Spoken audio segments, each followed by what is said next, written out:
La teoría del Kokutai, literalmente cuerpo nacional o esencia nacional, es un concepto central en la ideología política y cultural de Japón que define la identidad nacional y la relación entre el emperador y el pueblo japonés. Surgió durante el siglo XIX y se consolidó en el periodo de la restauración Meiji, aunque sus raíces están vinculadas a ideas mucho más antiguas del sintoísmo y el pensamiento tradicional japonés.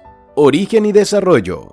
El término Kokutai empezó a utilizarse oficialmente en el siglo XIX, con el objetivo de unificar al país bajo una identidad nacional clara y diferenciada, en un momento en el que Japón estaba en plena transición tras la apertura forzada de sus fronteras por parte de Occidente.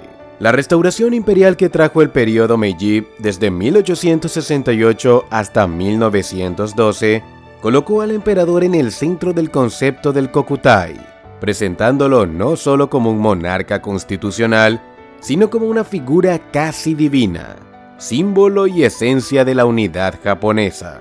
El Kokutai establecía que el emperador era la encarnación del Estado japonés y la fuente de toda soberanía. Esta visión se justificaba ideológicamente a través de una mezcla de mitología sintoísta, en la que se afirma que el emperador desciende de la diosa del sol Amaterasu, y teorías filosóficas de lealtad y deber hacia la familia imperial. La estructura del Kokutai.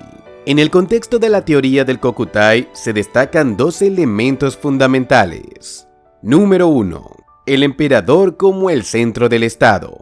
Según esta teoría, el emperador no era solo el gobernante de Japón, sino el centro espiritual y moral del país. Se le atribuía una naturaleza divina debido a su linaje, que supuestamente se remontaba a los dioses fundadores de Japón. Número 2. El pueblo como una extensión de la familia imperial. Bajo esta ideología, la sociedad japonesa se concebía como una gran familia con el emperador como figura paterna, mientras que los ciudadanos representaban los hijos. Este lazo familiar simbolizaba la lealtad absoluta y la obediencia del pueblo al emperador y al Estado. Kokutai y militarismo japonés. Durante la primera mitad del siglo XX, especialmente en los periodos de la era Taisho desde 1912 a 1926 y la era Showa desde 1926 a 1989, la teoría del Kokutai se asoció con el creciente militarismo japonés. El gobierno japonés promovió esta idea para legitimar la expansión militar y justificar la obediencia total al Estado en tiempos de guerra. Esto se hizo particularmente evidente en los años previos y durante la Segunda Guerra Mundial, cuando la idea de Kokutai fue utilizada para inspirar a los ciudadanos a sacrificarse por la nación, el emperador y el cuerpo nacional.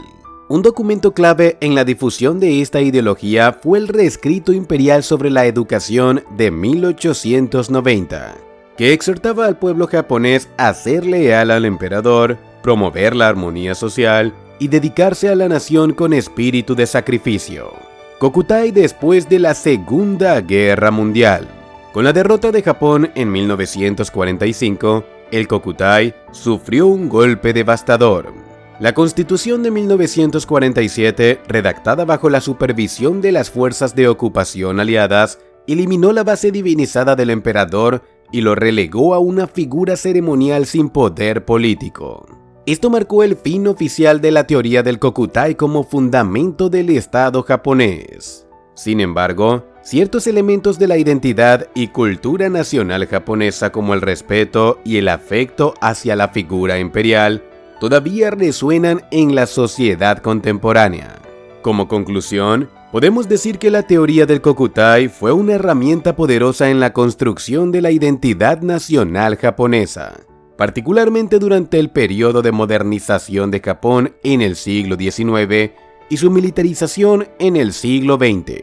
Aunque hoy en día ha perdido su relevancia política directa, sigue siendo un tema de interés histórico y cultural en Japón, que refleja cómo se entrelazaron la política, la religión y la cultura para forjar una nación moderna.